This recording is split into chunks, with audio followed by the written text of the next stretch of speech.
Okay, so I decided to change things up just a little bit, and instead of going with another NES review, review Sonic Advance, of course, for the Game Boy Advance.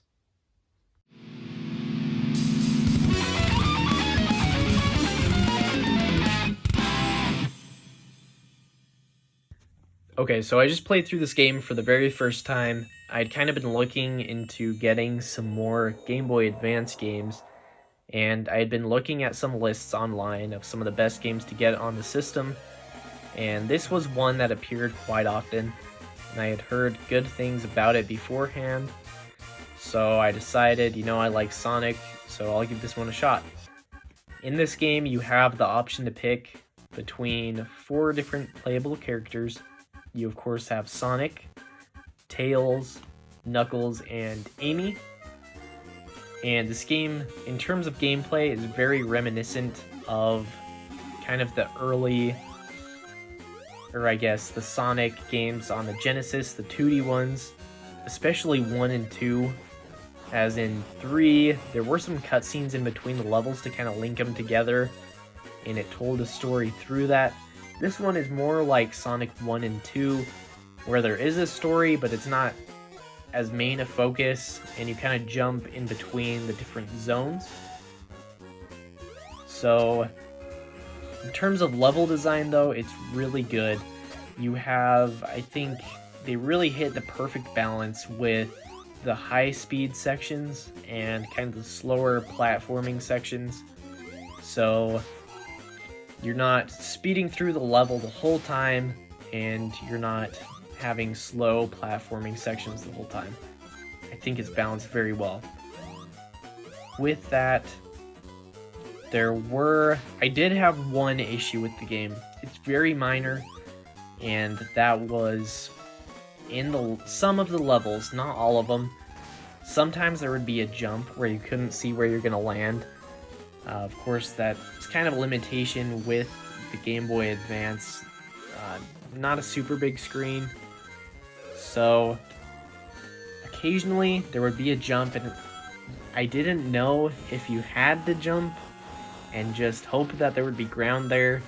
Sometimes there was, and other times, in different levels, you would jump and fall to your death. So that's where kind of some level memorization comes in, and more replayability, which I do want to say this game is not super long. I was able to beat it in just a few sittings. You could probably beat it in one, depending on how much time you have. But that being said, you of course have 4 different characters you can play through the story with, and you do have the option to, of course, replay levels after you beat them. So you're able to get kind of faster at them. So I'd say the replay factor is definitely a high point. And even though this game has more of the modern Sonic art style, it definitely feels like a classic Sonic game. And I really do like the adventure style, actually. So I was really into that with this game. I don't really have a preference between the two, but I think this is kind of like a natural evolution. This is kind of how I feel Sega would have released a 2D Sonic game on the Saturn if they had made an original one on that console. And this game actually has a few nods back to Sonic 1 and 2 toward the end there, which is really cool. It actually has a few songs from there as well. And the soundtrack is pretty solid in this game. I do like it.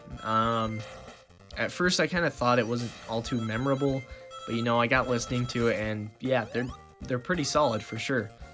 And I would say if you like the Genesis games, and this one definitely feels like an evolution to those, so I would say check it out if you're into those ones. And even if you're not and you're kind of interested in jumping into the Sonic games, like maybe you've played some of the newer 3D ones or something like that, I'd say this is probably one of the best ways to jump in and see what the 2D games are like, if you have a way to play it, of course. But overall, it's a really solid platformer and worth checking out today.